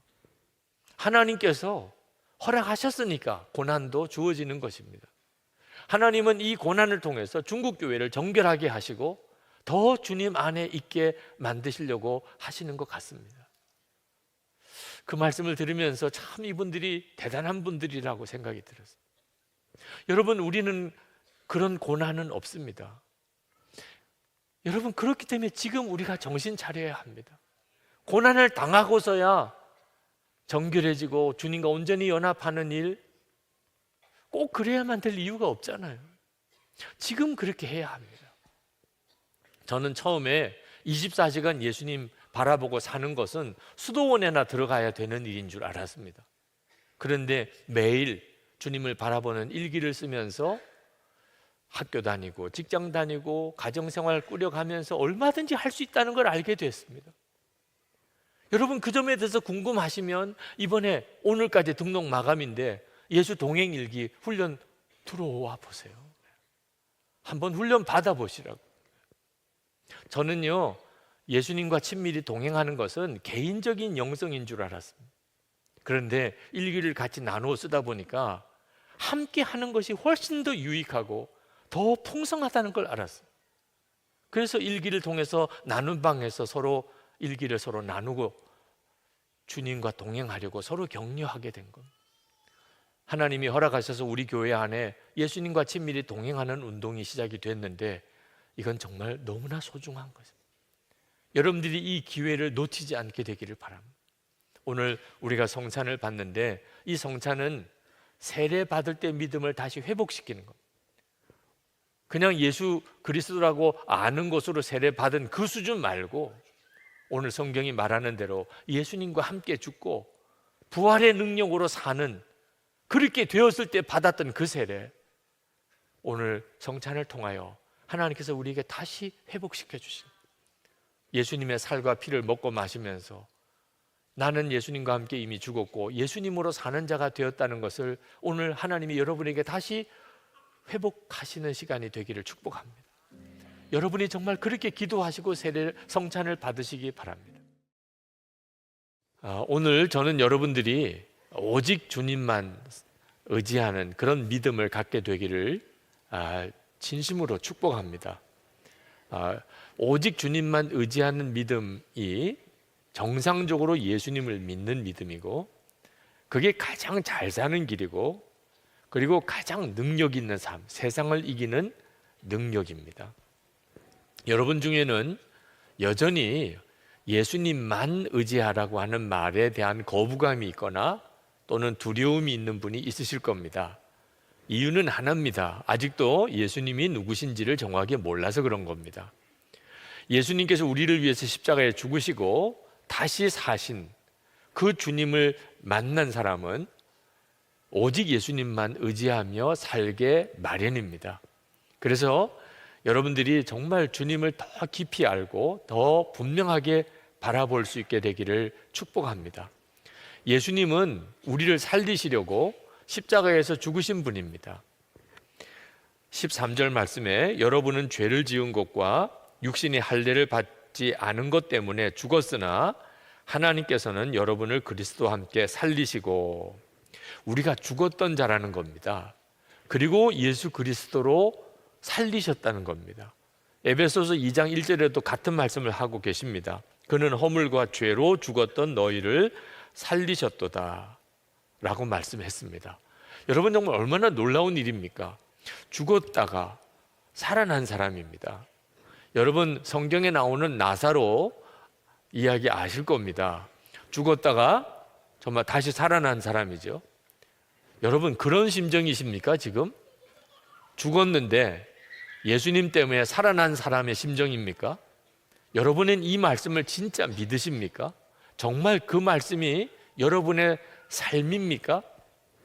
만약에 그렇다면, 내가 죽었다가 예수님 때문에 살아난 사람이라고 정말 여러분이 믿으신다면 이보다 더 놀라운 간증이 어디 있겠습니까? 무슨 다른 소원이 필요하겠습니까? 죽었던 내가 살았는데 하나님 앞에 뭘 더 구할 게 있겠습니까? 어떤 분은, 목사님, 저 죽은 거 아닌데요? 저 죽은 적 없는데요? 이렇게 말씀하시는 분도 있으실 겁니다. 아직까지 그 정도밖에는 복음이 이해가 안 되는 분도 있을 겁니다. 여기서 죽었다는 말은 영이 죽었다는 것입니다. 죄로 인하여 영이 죽습니다. 그 말은 영적인 감각을 다 잃어버린다는 겁니다. 하나님이 계신지도 모르고 믿어지지도 않고, 그러니까 하나님과 동행하는 삶은 당연히 살지 못하는 거죠. 그게 바로 영이 죽었다는 겁니다. 여러분도 그랬던 적이 있었잖아요. 하나님 믿어지지도 않고, 그리고 하나님께 예배 드린다는 건 상상도 안 되고, 지금 이렇게 예배당에 나와 앉아 있는 것 자체가 기적이신 분이 있잖아요. 얼마 전까지만 해도 상상도 안 되는 일인 분도 있잖아요. 그랬던 우리였던, 영이 죽었던 자. 그런데 예수님 십자가에 달려 보배 같은 피를 흘려주신 바람에 우리가 예수님과 함께 죽고, 그리고 예수님으로 살게 됐다는 겁니다. 13절 하반절에 보면 하나님께서는 여러분을 그리스도와 함께 살리시고 우리의 모든 죄를 용서해 주셨습니다. 예수님이 십자가에서 죽으신 것은 우리의 죄를 용서하기 위해서, 속죄하기 위한 은혜가 가장 큰 목적인데, 죄가 사함 받으니까 영이 살잖아요. 그러니까 우리의 영의 죽음은 죄 때문이고, 우리가 예수님의 십자가로 속죄함을 받으니까 영이 살게 된 겁니다.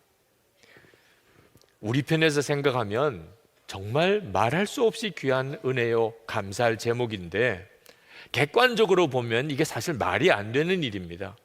지옥에 갈 수밖에 없는 우리를 살리시려고 하나님께서 친히 십자가에서 죽으셨다. 여러분, 이건 설명도 안 되고 해석도 안 되고 이해도 안 되는 일입니다. 있을 수도 없는 일입니다. 그렇기 때문에 이것을 은혜라고 하는 것입니다. 이해가 되면 은혜가 아니고 해석이 되면 더 이상 은혜가 아닙니다. 정말 상상이 안 되는 은혜를 우리가 받은 겁니다. 영혼이 살아나기 위해서, 내 영이 살기 위해서. 어느 목사님이 노숙인들을 위한 급식 사역을 시작을 하셨는데, 처음에는 아무도 급식하시는 곳이 없어서 목사님이 그 사역을 시작을 했는데, 점점점 교회와 여러 단체들이 급식을 하기 시작을 했습니다. 그래서 어느 순간에 보니까 너무나 급식하는 데가 많고 서로 경쟁까지 할 정도가 돼서 이제 목사님이 급식을 그만두려고 생각을 했습니다. 그때 주님의 말씀이 그 목사님에게 임했습니다. 너 주변에 급식하는 교회나 단체들이 많지만 그 노숙인들을 위하여, 그 영혼을 위하여 정말 기도하고 그들을 뜨겁게 사랑하고 그 영혼을 살리려고 하는 곳은 도대체 몇 군데나 되느냐. 그 말씀에 목사님이 크게 충격을 받았습니다. 하나님이 나에게 맡기신 것은 밥 먹이라는 게 아니고 그 생명을 살리라, 그 영혼을 살리라고 하는 것이었는데, 내가 그동안에 밥 먹이는 데만 정신이 팔려서 이렇게 마음에 낙심과 방황을 하는구나. 그래서 하나님 앞에 기도를 드렸습니다. 주님, 제가 이제부터 어떤 사람을 주님이 보내시든지 그의 생명을 나에게 맡기신 것인 줄로 알고 제가 그를 위해서 기도하며 섬기겠습니다. 하나님께서 우리에게 관심 갖는 가장 중요한 것은 우리의 영이 사는 것입니다. 그리고 실제로 우리는 그 영의 생명을 얻었습니다. 오늘 우리가 그래서 하나님께 예배를 드리는 겁니다. 성령께서 우리 안에 오셔서 우리의 영을 살리셨기에 하나님이 믿어지고 그리고 하나님께 예배 드리게 되는 거죠. 여러분, 예수님을 믿는다는 것 자체가 우리에게 얼마나 놀라운 변화를 가져오게 했는지를 잘 아셔야 합니다. 예수 믿기 쉽다, 어렵다, 그렇게 말할 처지가 아닙니다. 예수님을 믿고 받은 은혜는 정말 말할 수 없이 크고 놀랍고 귀한 것입니다. 우리의 영이 산 거죠. 예수님께서 우리를 그렇게 살리시려고 십자가에 죽으셨고 그리고 우리 안에 오셨습니다. 그랬다면 우리가 예수님만 의지하고 사는 것은 지극히 당연한 일이죠. 만왕의 왕이시고 역사를 주장하시는 그 주님이 지금 내 안에 오셨다면 어떻게 사는 것이 잘 사는 거겠습니까? 어떻게 사는 게 지혜입니까? 내 안에 오신 그 주님만 전적으로 의지하고 사는 것이 가장 잘 사는 거죠. 그걸 어떻게 표현하냐면 나는 죽고 예수로 산다, 그렇게 표현하는 겁니다. 그러니 나는 죽고 예수로 사는 것은 정말 기뻐하고 기뻐할 외침이고 춤을 추고 좋아할 일입니다. 왜 꼭 죽어야 되나요? 몰라서 하는 이야기입니다. 정말 몰라서, 그게 얼마나 놀라운 은혜인지를 모르니까 꼭 죽어야 되나요? 예수도 그렇게 믿어야 되나요? 그렇게 말을 하는 것입니다. 여러분, 우리가 죽은 것이 복입니다. 왜냐하면 율법에서부터 해방받게 되기 때문에 그렇습니다. 어떤 사람이 평생 종노릇만 하고 살아야 된다고 한다면 그 사람에게 희망이 뭐가 있겠습니까? 죽는 게 희망이죠. 죽으면 더 이상 종노릇 안 하게 되잖아요. 어떤 사람이 평생 갚아도 갚을 길이 없는 빚더미에 산다면 그 사람에게 있어서 희망이 뭐겠습니까? 죽는 거죠. 죽은 사람한테 빚 갚으라고 할 사람이 있겠습니까? 그런데 우리가 다 그런 갚을 수 없는 빚더미에 눌려 살았습니다. 그게 죄였습니다. 그게 율법이 가지고 있는 권세입니다. 율법이 없었다면 죄도 없는 거죠. 그런데 율법이 있으니 우리가 죄가 죄인 것을 알게 됩니다. 그리고 율법은 무섭게 우리에게 우리가 지은 죄값을 치르기를 요구합니다. 사람들이 다 죽는 걸 두려워합니다. 사람들이 왜 살아가는 삶이 이렇게 고달프지요? 우리가 심은 것을 거두는 겁니다. 죄를 심었고 그 쓴 열매를 평생 맛보고 사는 겁니다. 그런데 그래도 살아있는 게 그나마 참 다행입니다. 죽으면 그 다음에 심판이 있습니다. 그리고는 지옥입니다. 이 굴레에서 벗어날 사람이 없습니다. 힘써도 안 되고 울어도 안 되고 방법이 없습니다. 이 죄의 값의 무서운 굴레를 어떻게 벗어나지요? 근데 여기에 복음이 있는 겁니다. 예수 그리스도께서 십자가에 죽으실 때 우리도 같이 죽었다는 겁니다. 예수님과 우리를 하나님께서 연결시키셨습니다. 예수님이 죽으신 겁니다. 그런데 하나님은 예수를 믿는 자가 되면 예수님과 연합하게 해서 예수님이 죽은 것이 내가 죽은 것이 되게 하시겠다는 거예요. 여러분, 내가 죽었으니 이제는 율법에서부터 벗어나게 된 겁니다. 모든 죄가 다 지워졌습니다. 죽은 우리에게 어떻게 죄값을 치르라고 할 수 있겠어요? 이미 죄의 값은 사망인데 예수님과 함께 이미 죽은 우리에게 율법이 무슨 힘이 있겠습니까? 14절에 하나님께서는 우리에게 불리한 조문들이 들어있는 빈 문서를 지워버리시고 그것을 십자가에 못 박으셔서 우리 가운데서 제거해 버리셨습니다. 여러분, 이 구절을 정확하게 기억하셔야 됩니다. 하나님께서 우리가 그토록 굴레에 사로잡혀서 죄의 종노릇하고 율법의 저주 아래에 있었던 우리를 주님이 십자가에서 완전히 다 그 빈 문서를 제거해 버리시고 그 율법을 다 지워 버리시고 우리를 그 가운데서 건져내셨어요. 이것이 십자가의 은혜입니다. 예수 믿은 축복이 뭐죠? 모든 죄가 사함받고 지옥에서부터 건짐을 받은 것입니다. 그러므로 나는 죽었습니다. 이건 정말 황홀한 고백입니다. 그렇게 고백할 수 있게 해주신 은혜가 감사한 것이죠.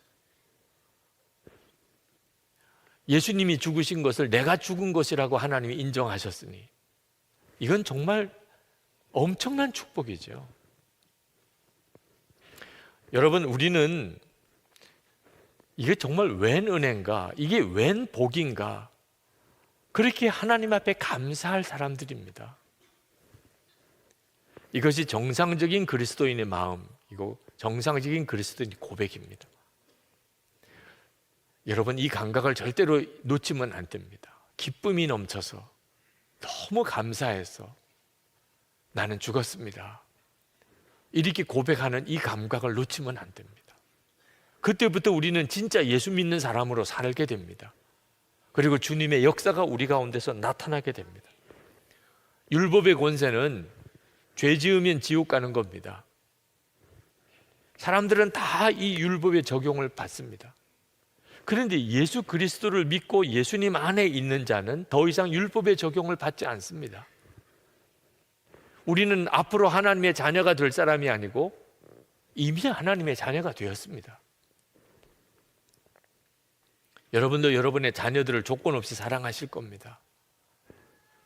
말 잘 들으면 데리고 살고 말 안 들으면 내쫓습니까? 우리 아버지 되시는 하나님도 똑같으십니다. 예수 그리스도 안에서 우리를 결코 버리지 않으시고 포기하지 않으시고 우리를 사랑하십니다. 이것이 예수님의 십자가의 복음이요 은혜입니다.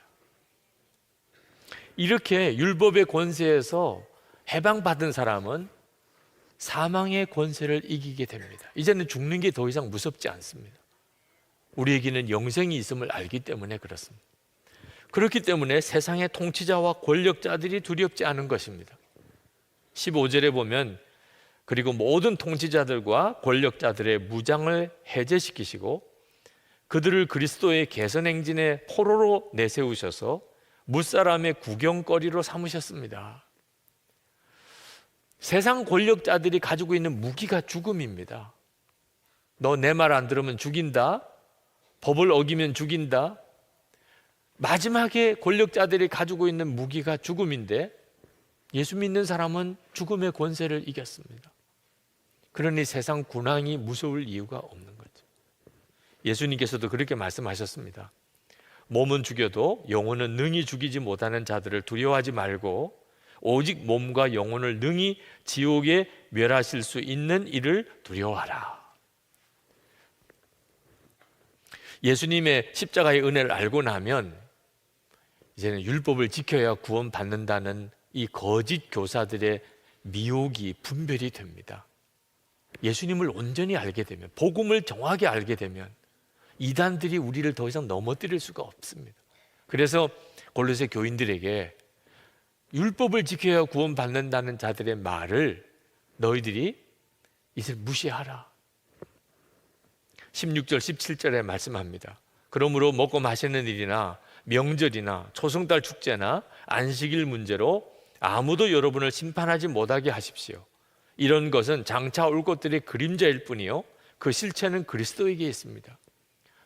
율법은 그림자고 실체는 예수 그리스도입니다. 예수님을 믿었으니 이제 더 이상 율법의 규정에 매일 이유가 없다 그 말입니다. 초대교회 당시에는 천사 숭배자들도 많았던 모양입니다. 그래서 18절에 아무도 겸손과 천사 숭배를 주장하면서 여러분을 비방하지 못하게 하십시오 라는 말이 나옵니다. 여러분, 천사를 왜 숭배할까요? 천사가 어떤 존재지요? 우리가 죄인이어서 거룩하신 하나님 앞에 감히 나갈 수가 없으니 하나님과 우리 인간 사이를 연결해주는 메신저가 필요한데, 그래서 천사가 그 역할을 했던 겁니다. 하나님의 말씀을 가지고 사람을 만나서 전해주는 일. 그래서 그 천사를 만나고 천사를 만난 체험을 했던 사람들은 대단히 영적으로 자랑스럽고 또 교만하기까지 했습니다. 나는 천사를 만났어. 천사가 나에게 이렇게 말을 했어. 근데 사도 바울은 다 쓸데없는 말이 되어버렸다는. 왜 그렇죠? 예수님 그분이 우리 안에 오셨으니, 하나님이 내 안에 오셨는데 천사가 무슨 소용이 있습니까? 왜 천사의 말을 꼭 들어야 됩니까? 내 안에 주님이 오셨는데. 그래서 천사 숭배자들을 사도 바울이 그 실상을 드러낸 겁니다. 그들은 예수님을 모르기 때문에 하는 이야기들입니다. 예수 그리스도는 이미 우리 안에 오셨어요. 그러니까 우리가 어떻게 살아야 하지요? 우리 안에 오신 예수님, 그분을 나의 주인으로 삼고, 그리고 그 예수님에게 오직 의지하여 사는 것뿐이죠. 우리가 이렇게 예수님을 믿으면 예수님은 우리를 반드시 지키시고, 그리고 우리의 교회를 세우시고 영적으로 우리가 성장해서 장성하게 만드십니다. 19절에 온 몸은 머리이신 그리스도로부터 각 마디와 힘줄을 통하여 영양을 공급받고 서로 연결되어서 하나님께서 자라게 하시는 대로 자라나는 것입니다. 여러분, 예수님이 머리라는 고백은 예수님이 생명이시다, 예수님이 내 주인이시다, 그런 뜻입니다. 다시 말하면 예수님이 다 책임져 주신다, 예수님으로부터 모든 은혜가 다 공급된다, 그런 뜻입니다. 골로새서 1장 9절부터 12절까지 보면 사도 바울이 골로새 교회를 위해서 7가지 제목으로 기도한 부분이 나옵니다. 그 기도 제목이 이렇습니다. 하나님의 뜻을 알게 하시고 범사에 기쁘게 하시고 열매를 맺게 하시고 하나님을 점점 더 알게 하시고 능력 있게 살게 하시고 기쁨으로 오래 참게 하시고 성도의 기업을 얻게 해 주시라는 것입니다. 여러분, 주목해 볼 내용은 골로새 교인들 보고 그렇게 살라고 말한 게 아니라는 겁니다. 하나님께서 그렇게 해 주신다. 하나님께서 그렇게 하게 해주신다. 오늘 본문 골로새서 2장 13절에서 15절까지 말씀도 하나님께서 친히 행하시는 일에 대해서 이렇게 말씀합니다. 우리를 그리스도와 함께 살리시고 모든 죄를 용서하여 주셨고 율법의 빈 문서를 지워버리시고 그것을 십자가에 못 박으셨고 우리 가운데서 제거해 버리셨고 모든 권력자들의 무장을 해제시키시고 그들을 그리스도의 개선행진의 포로로 내세우셔서 무사람의 구경거리로 삼으셨다는 것입니다. 한마디로 하나님이 다 하셨다는 것입니다. 예수 그리스도께서 우리에게 모든 은혜를 다 주셨고 이미 주셨고 또 주실 것입니다.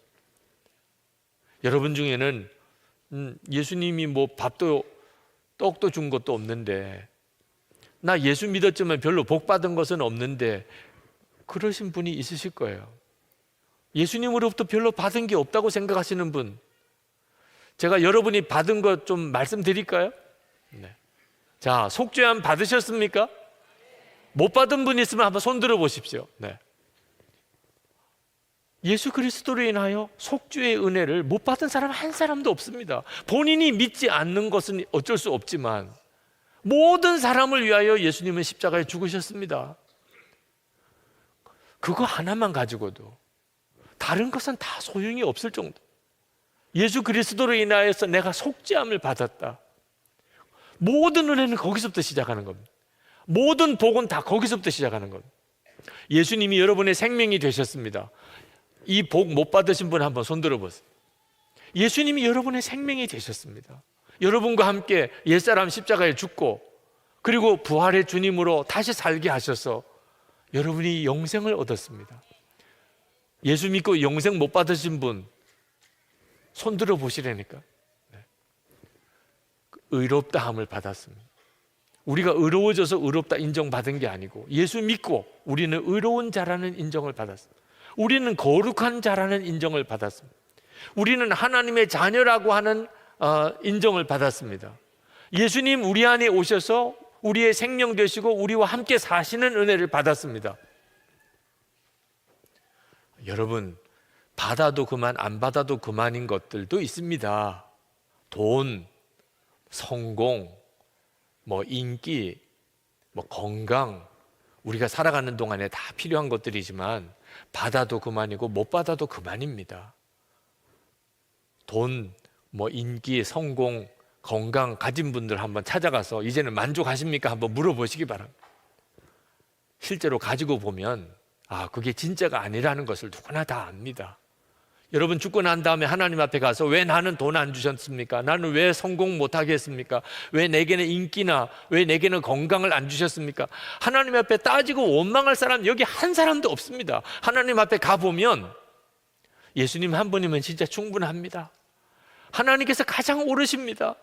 하나님이 나에게 가장 좋은 걸 주셨습니다. 다 그렇게 고백할 겁니다. 받아도 그만 못 받아도 그만인 것들은 하나님께서 어떤 분에게는 주님의 뜻대로 주시기도 하고 안 주시기도 하십니다. 그러나 반드시 받아야 될 게 있습니다. 누구라도 다 받아야 될 게 있습니다. 속죄의 은혜, 영생의 생명, 의롭다함을 받은, 거룩하다 인정받는 것, 하나님의 자녀라고 인정받는 것, 주님이 함께 오셔서 동행해 주시는 은혜, 이 은혜는 다 받아야 합니다. 반드시 받아야 합니다. 근데 이 모든 은혜가 다 예수 그리스도 안에 있습니다. 그래서 예수 그리스도 안에 사는 사람이 부족함이 없는 것입니다. 사도 바울이 자기는 모든 형편에 자족하는 법을 배웠다고 그랬습니다. 부자로 처하는 법도 배웠고 가난한 자로 처하는 법도 배웠고 모든 형편에 자족한 일체의 비결을 배웠다. 도대체 그 비결이 뭘까요? 예수님 안에서 사는 겁니다. 빌립보서 4장 13절 말씀에 보면 내게 능력 주시는 자 안에서 내가 모든 것을 할 수 있느니라. 예수님 안에 사는 것이 얼마나 놀라운가 말이에요. 예수님 그분이 모든 것을 가지신 분입니다. 그러므로 여러분 이제 힘쓸 일이 뭐 있습니까? 오직 주님만 의지하고 사는 것, 그거 하나 힘쓰는 거죠. 예수님이 십자가에 죽으시고 우리에게 원하셨던 일이 뭐겠습니까? 우리의 죄를 다 용서하시고, 그리고는 천국에서 우리가 올 때까지 계속 기다리고 계시는 것이 주님이 하신 일이겠습니까? 우리 안에 오셔서 우리 생명이 되시고, 그리고 우리의 삶을 친히 인도하시고, 우리로 하여금 세상을 이기는 승리의 삶을 살게 하시는 것이 우리 주님의 뜻인 거죠. 중국 청년들과 예수 동행 세미나를 했습니다. 그리고 소감을 물어봤습니다. 그 중국 청년들이 하는 이야기가, 예수님이 우리 마음에 계시다는 것은 자기들도 중국에서 교회 다니면서 들어봤다는 겁니다. 그런데 믿어지지가 않더라고요. 이거 기가 막힌 거죠. 예수님이 내 안에 계시다는 걸 들어본 적은 있는데 실제로 믿지는 못했다는 겁니다. 그런데 예수 동행 세미나를 하면서 정말 예수님이 내 안에 계시구나, 정말 주님이 내 안에 계시구나, 그 사실을 분명하게 확신하게 됐다는 거예요. 그래서 이제는 예수님과 동행하는 삶을 살 수 있게 됐다는 거예요. 그게 너무 큰 충격이고 너무나 감사하다고 그랬어요. 여러분 중에도 예수님이 여러분의 마음이 계시다는 걸 듣기만 했지 아직도 믿어지지 않은 분이 있습니까? 오늘 이 시간에 믿음으로 붙잡으세요. 여러분, 이거 뒤로 미룰 일이 아닙니다.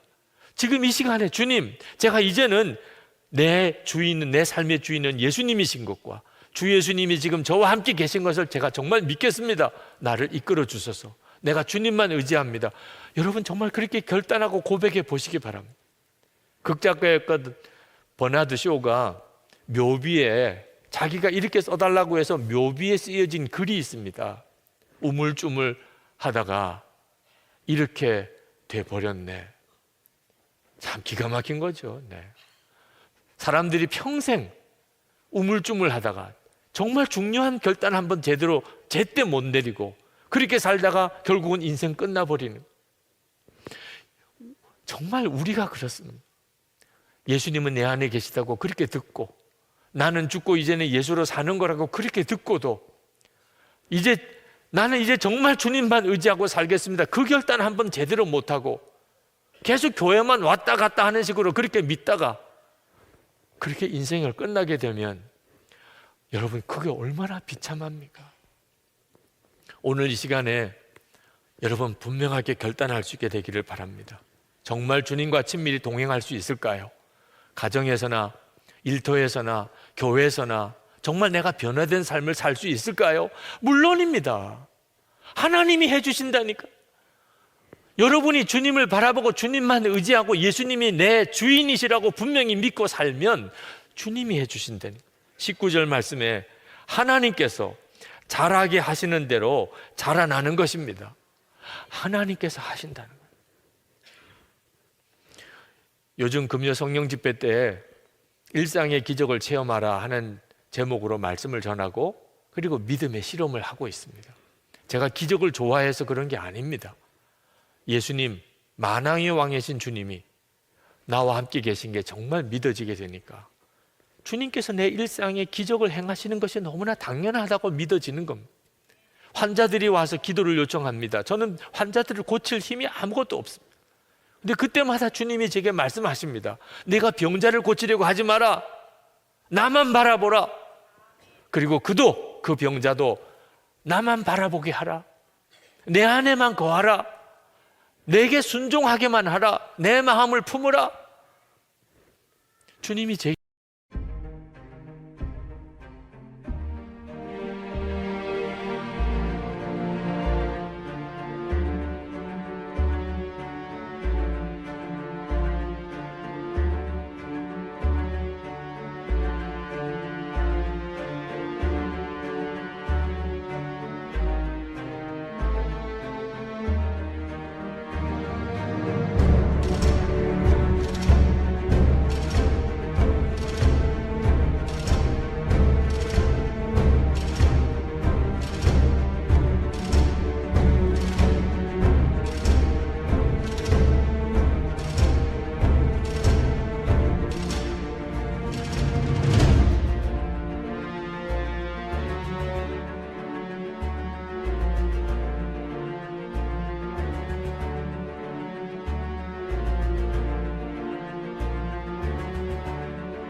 하시는 것은 그게 전부입니다. 여러분, 예수님이 우리 안에, 제 안에 계시다는 것, 기적 중에 기적입니다. 예수님 안에 모든 기적이 다 있습니다. 그러니 일상에서 기적을 경험하고 사는 것은 지극히 당연한 거죠. 여러분의 삶에 오직 주 예수님만 의지해서 살면서 주님이 함께 하시는 기적의 삶을 살게 되기를 축복합니다. 이 시간에 우리 하나님 앞에 정말 이게 웬 은혜입니까? 하나님, 제게 이렇게 은혜를 주신 하나님의 뜻이 무엇입니까? 그렇게 고백하고 찬양하고, 그리고 이제는 정말 주 예수님만 믿고 살겠습니다. 이제는 예수님만 나의 주님이신, 주인이신 것을 분명히 하고 주님만 의지하겠습니다. 결단하는 기도를 우리 같이 드리십시다.